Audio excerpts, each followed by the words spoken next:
काली और गोरी बहू की ससुराल में पहली रात। मोहित, आकाश, देखो मैंने तुम दोनों के लिए कुछ लड़कियां देखी हैं।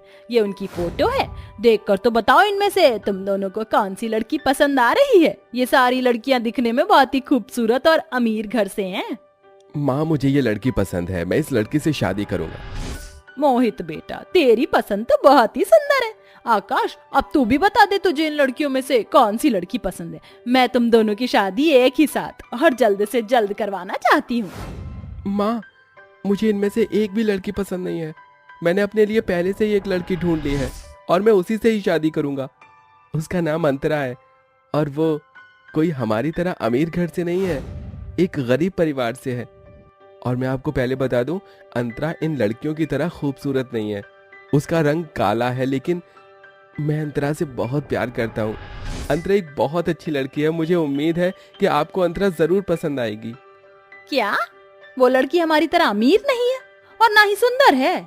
तो तुझे उस लड़की में ऐसा क्या दिखा जो तुझे उस लड़की से शादी करनी है? तू उस लड़की से शादी नहीं करेगा, सुन लिया तूने? तो आप भी सुन लो, अगर मेरी शादी अंतरा से नहीं हुई तो मैं किसी और से शादी नहीं करूंगा। और अगर आपने मेरे साथ जबरदस्ती करने की कोशिश की तो मैं घर छोड़कर हमेशा हमेशा के लिए चला जाऊंगा। आकाश की बात सुनकर लता को ना चाहते हुए भी इस शादी के लिए हाँ करना पड़ता है, क्योंकि लता अपने दोनों बेटों के बिना नहीं रह सकती थी। जिसके बाद कुछ ही दिनों के अंदर लता के दोनों बेटे आकाश और मोहित की शादी हो जाती है। परी बहू, इस कलश को गिराकर घर के अंदर प्रवेश करो, आराम से आना। और तू भी इस कलश को गिराकर प्रवेश कर। और हाँ, गृह प्रवेश सीधे पैर से करना, पता चले कि उल्टे पैर से ही घर में कदम रख दिया। और अपने काले रंग और गरीबी के साथ साथ हमारे घर में मनहूसियत भी ले आई। अपनी सास की ऐसी बात सुनकर अंतरा को बहुत बुरा लगता है, लेकिन वो कुछ भी नहीं कहती है। परी बहू, ये देख, मैंने तेरा कमरा कितनी अच्छी तरह से सजाया है, तुझे पसंद आया ना? हाँ माँ जी, कमरा अच्छा लग रहा है। चलो अब तुम आराम कर लो। इतना कहकर लता वहां से चली जाती है। जहाँ एक तरफ लता अपनी बड़ी बहू परी को खुद कमरे तक छोड़ने आती है, वहीं दूसरी तरफ अंतरा से सीधे मुंह बात भी नहीं करती, जिससे अंतरा उदास होकर कमरे में बैठी रहती है। क्या हुआ अंतरा, तुम इतनी उदास क्यों दिख रही हो? आप तो वहीं पर थे ना, आपने माँ जी का बर्ताव देखा था मेरे लिए कैसा था। उन्होंने मेरे साथ ऐसा बर्ताव क्यों किया? मुझसे तो कोई गलती भी नहीं हुई है। हाँ अंतरा, मैं वहीं पर था और मैंने सब कुछ देखा। तुमने कोई गलती नहीं की है, लेकिन मैंने अपनी मर्जी से शादी की है, जिस वजह से मेरी माँ हम दोनों से नाराज है। मेरी माँ दिल की बुरी नहीं है, बस तुम्हें उन्हें खुश रखना होगा और उनका दिल जीतना होगा। मुझे पूरा विश्वास है कि तुम उनका दिल जरूर जीतोगी और वो तुम्हें परी भाभी की तरह ही प्यार करेंगी। अपने पति आकाश की बात सुनकर अंतरा को थोड़ी शांति मिलती है। अंतरा और आकाश बात कर ही रहे होते हैं कि तभी उनके दरवाजे पर दस्तक होती है। आकाश जैसे ही दरवाजा खोलता है तो देखता है कि उसकी माँ उसके सामने खड़ी है। शादी हुई नहीं कि तू आकर यहाँ बैठ गई? घर में इतने सारे काम पड़े, वो कौन करेगा? कल बहुत सारे मेहमान आने वाले हैं, उनके लिए अलग अलग तरह के पकवान बनाने हैं। आ रसोई में मेरे साथ बैठकर पकवान बनवा। माँ, आप कैसी बातें कर रही हैं? अंतरा को आए हुए अभी 4 घंटे भी नहीं हुए हैं और आप उससे काम करवा रही हैं। आज तो हमारी सुहाग रात है, आज अंतरा कोई काम कैसे कर सकती है? सुहाग रात है तो क्या हुआ? अंतरा कहीं भागी तो नहीं जा रही है? आज नहीं तो कल सुहाग रात बन जाएगी। अब जल्दी कर, मुझे बहुत सारा काम करना है। लता की बात सुनकर आकाश और अंतरा उदास हो जाते हैं, लेकिन अंतरा कुछ कर नहीं सकती थी, इसलिए अंतरा लता के साथ जाती है। लता अंतरा को बहुत सारे खाने का सामान बनाने के लिए कहकर खुद सोने चली जाती है और बेचारी अंतरा अपनी शादी की पहली रात रसोई में गुजार कर सबके लिए अच्छे अच्छे पकवान बनाती है। और ऐसे ही इन काली और गोरी दोनों बहू की शादी की पहली रात गुजरती है। कहाँ मर गई? आज नाश्ता मिलेगा या नहीं? लगता है आज भूखा ही मारेगी। माँ जी, मुझे तो बहुत तेज की भूख लग रही है। परी, तुम जाकर अंतरा का काम में हाथ क्यों नहीं बटाती? हाँ, सारा काम तो अंतरा ही करती है। अगर तुम उसके काम में थोड़ा हाथ बटवा दोगी तो हमें नाश्ते के लिए इतना इंतजार नहीं करना पड़ेगा। मोहित, ये तो कैसी बातें कर रहा है? अगर मेरी परी बहू घर का कुछ काम करेगी तो उसका निखार कम नहीं हो जाएगा। और तू भूल गया अपनी शादी में कितना सारा दहेज लेकर आई थी परी बहू? इसके बावजूद भी मैं क्या इससे काम करवाऊंगी? और रही बात अंतरा की, तो वो कड़ी धूप में भी काम करेगी तो उसके रंग पर थोड़ा बहुत भी असर नहीं पड़ेगा और काली ही रहेगी। और ना ही वो अपने साथ एक फूटी कौड़ी दहेज लाई थी, तो घर का काम तो उसे करना ही पड़ेगा। दूर खड़ी अंतरा लता की सारी बातें सुन रही थी। लता की बात सुनकर अंतरा की आंखों में आंसू आ जाते हैं। अपनी पत्नी के बारे में अपनी माँ के मुंह से ऐसी बात सुनकर आकाश को भी बहुत बुरा लगता है, लेकिन वो भी मजबूर होता है, जिस वजह से वो कुछ नहीं कहता है। अंतरा जल्दी से अपने आंसू साफ करती है और सबके लिए नाश्ता लेकर आती है। अंतरा, तुम ये क्या नाश्ता बनाकर लाई हो? ऐसा नाश्ता तो मेरे घर के नौकर भी नहीं खाते हैं। सुबह सुबह नाश्ते में पराठा कौन खाता है? तुम्हें पता भी है पराठा कितना अनहेल्दी होता है हमारी हेल्थ के लिए? माँ जी, मैं तो ये सब नहीं खाने वाली हूँ। मैं तो अपने लिए बाहर से ऑर्डर कर रही हूँ। एक काम करना, मेरे लिए भी बाहर से ही ऑर्डर कर दे। मैं भी ये नहीं खाने वाली हूँ। मैं तो भूल ही गई थी कि एक गरीब के परिवार में नाश्ते में यही सब चीजें बनती होंगी। हमें ये गरीबों वाला खाना खाने की आदत नहीं है। तू गरीब है ना कि हम। ले जा इस खाने को यहाँ से और खुद खा लियो। इतना कहकर परी और लता वहां से उठकर चली जाती हैं और बेचारी अंतरा रोती रह जाती है। अपनी सास को देखकर परी भी अंतरा के साथ कभी अच्छा बर्ताव नहीं करती थी और पूरा दिन आराम करती थी और बेचारी अंतरा से ही घर के सारे काम करवाती थी। अंतरा आकाश से बहुत ज्यादा प्यार करती थी, इसलिए वो इन सब चीजों को बिना कुछ कहे बर्दाश्त करती है। ऐसे ही समय बीतता रहता है और एक दिन परी के पति मोहित का एक कार एक्सीडेंट हो जाता है। कार एक्सीडेंट में मोहित का काफी खून बह जाता है, जिस वजह से उसे जल्दी से हॉस्पिटल ले जाया जाता है। मोहित के एक्सीडेंट की खबर सुनकर सारा परिवार दौड़ा दौड़ा हॉस्पिटल आता है। डॉक्टर साहब, मेरा बेटा मोहित ठीक तो है ना? उसे कुछ हुआ तो नहीं ना? देखिए, अभी तो इनकी जान बच गई है, लेकिन आगे का कुछ कह नहीं सकते हैं। एक्सीडेंट में उनकी काफी ब्लड लॉस हो गया है। उनका ब्लड ओ नेगेटिव है और ओ नेगेटिव ब्लड हमारी पूरी हॉस्पिटल में नहीं है। अगर उन्हें जल्दी से ब्लड नहीं चढ़ाया गया तो उनकी जान बचाना मुश्किल हो जाएगा। डॉक्टर की बात सुनकर सारा परिवार डर जाता है और रोने लगता है कि तभी अंतरा कहती है, डॉक्टर, मेरा ब्लड ओ नेगेटिव है, आप उनको मेरा ब्लड चढ़ा दीजिए। अंतरा की बात सुनकर डॉक्टर जल्दी से अंतरा का ब्लड मोहित को चढ़ाते हैं, जिसके बाद मोहित की हालत में काफी सुधार आता है और सास और जेठानी को अपनी गलती का एहसास हो जाता है, जिसके बाद वो दोनों अंतरा से माफी मांगते हैं। अंतरा बहू, तेरे काले रंग और गरीबी की वजह से मैंने तेरे साथ अच्छा बर्ताव नहीं किया। तेरे साथ मैंने बहुत बुरा किया, लेकिन आज तेरी वजह से मेरे बेटे की जान बच पाई है। मुझे माफ कर दे। अंतरा, मुझे भी माफ कर दो। अगर तुम ना होती तो मैं अपने पति को हमेशा हमेशा के लिए खो देती। मुझे मेरी गलती का एहसास हो गया है। अपनी सास और जेठानी को अपनी गलती का एहसास होता देख अंतरा उन्हें माफ कर देती है, जिसके बाद सारा परिवार खुशी खुशी एक साथ रहता है। मैंने तो सब्जी भी छौंक दी और मसाला भी नहीं पीसा। अब अगर मैं चूल्हे के पास से उठूंगी तो आंच बुझ जाएगी। लाओ माँ, मसाला मैं पीस देती हूँ। वो तो ठीक है आरती बेटी, मगर तूने इतनी सारी मेहंदी किस लिए पीसी है? वो माँ, आज अंजू मौसी की बेटी जूही की मेहंदी है ना, तो बस उसी के लिए। अरे मगर आरती बेटी, उसके हाथ पैरों में तो 2 कीप में ही मेहंदी लग जाएगी, मगर तूने तो कटोरी भरकर मेहंदी पीसी है। समझ गई, कहीं वो भी तुझसे अपने ब्याह में मेहंदी का ब्लाउज डिजाइन तो नहीं बनवाने वाली? हाँ माँ, आजकल मेहंदी के ब्लाउज डिजाइन बहुत ही ट्रेंड में है, इसलिए हर ब्राइडल दुल्हन अपनी शादी में मेहंदी का ब्लाउज डिजाइन बनवाना पसंद करती है और फिर इससे आपकी गरीब बेटी को 2 पैसे ज्यादा भी तो मिलते हैं। थोड़ी देर में आरती मेहंदी लगाने मंजू के घर आती है। आरती, आ गई तुम? मैं कब से तुम्हारा इंतजार कर रही थी। जूही, तुम इस हरे रंग के लहंगे में बहुत ही खूबसूरत लग रही हो, मगर ये बैकलेस ब्लाउज इस लहंगे के साथ मैच नहीं कर रहा। जानती हूँ, बट ये बैकलेस ब्लाउज मैंने मेहंदी का ब्लाउज डिजाइन बनवाने के लिए पहनाया था कि मेहंदी बिगड़े ना।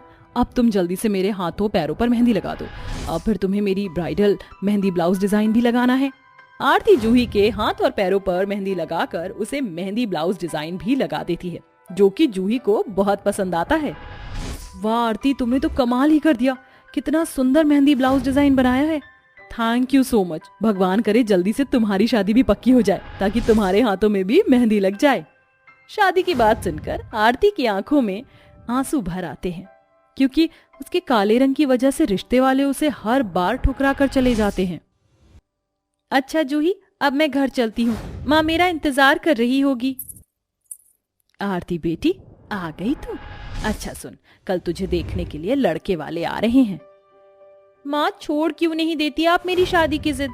वो भी आएंगे और बाकियों की तरह ही आपकी बदकिस्मत बेटी को फिर से ठुकरा कर चले जाएंगे। माँ आप मान क्यों नहीं लेती?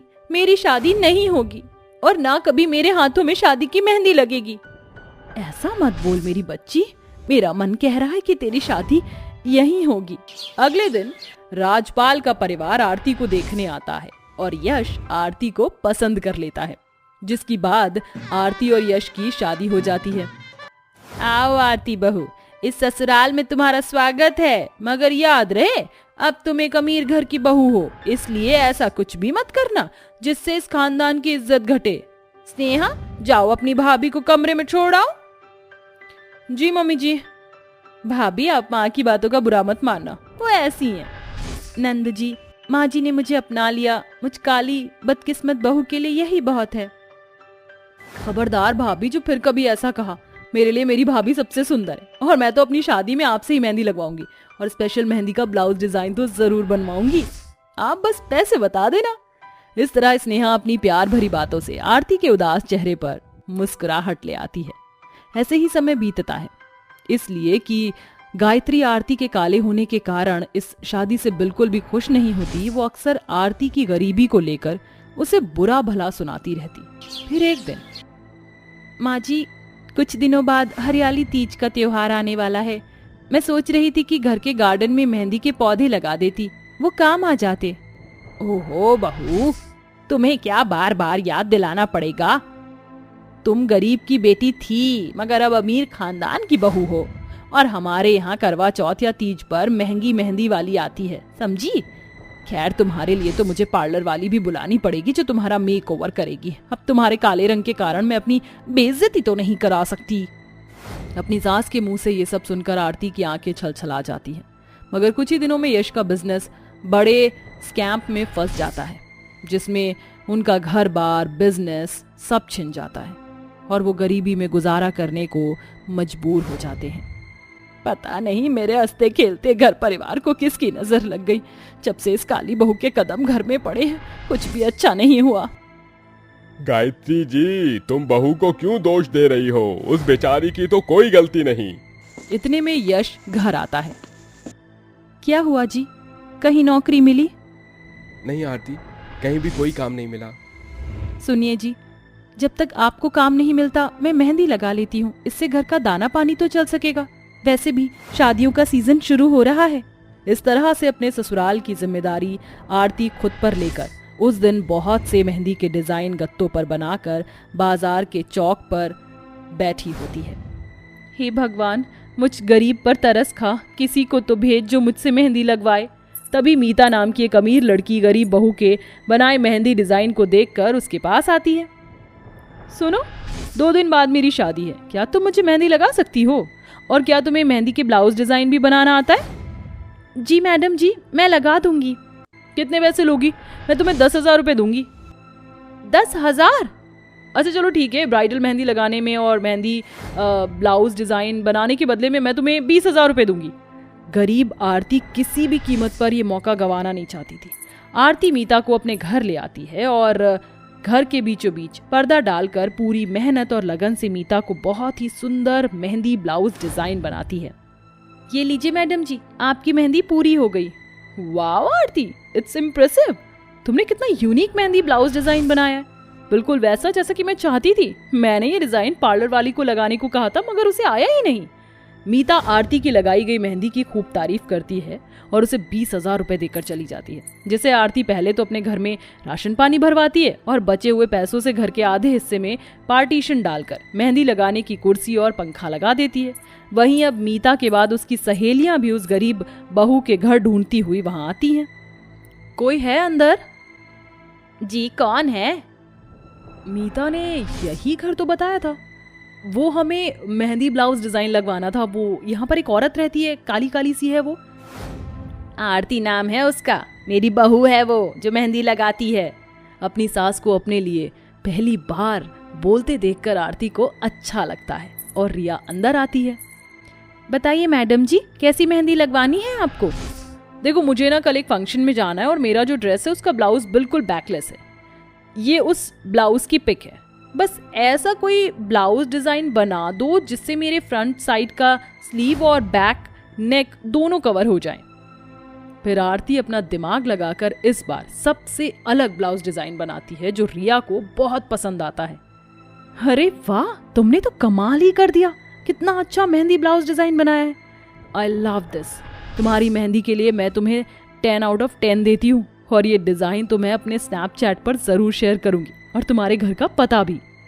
उस रोज रिया उस गरीब बहू के बनाए मेहंदी ब्लाउज डिजाइन को जैसे ही स्नैपचैट पर डालती है उसे लाखों लाइक मिलते हैं और स्नैपचैट पर मेंशन किए गए आरती के घर का एड्रेस अब सैकड़ों मेहंदी के ब्लाउज डिजाइन लगवाने वाली औरतों लड़कियों की भीड़ से भर जाती है।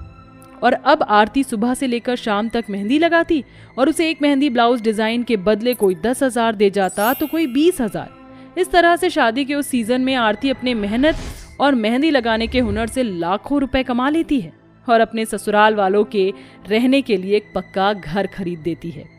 आरती, मैं बहुत खुश नसीब हूँ जो तुम मेरी पत्नी हो। इस घर का बेटा होकर जो मैं नहीं कर सका वो तुमने बहू होकर भी कर दिखाया। बहू, मुझे माफ कर दे, मुझे अपने किए का पछतावा है। मैं हमेशा तुझे तेरी गरीबी और तेरे काले रंग के लिए कोसती रही, मगर तू खरा सोना है। मैं जानती थी माँ जी कि एक ना एक दिन आप मुझे अपना लेंगी, अब मुझे सब कुछ मिल गया। आखिर में गायत्री को अपनी गरीब काली बहू की कदर समझ में आ जाती है और आरती को भी अपने ससुराल वालों से अपने हिस्से से बढ़कर खुशियां मिलती हैं और वो लगातार अपने हाथों के हुनर का इस्तेमाल करके शादी और त्योहारों पर मेहंदी लगाती है।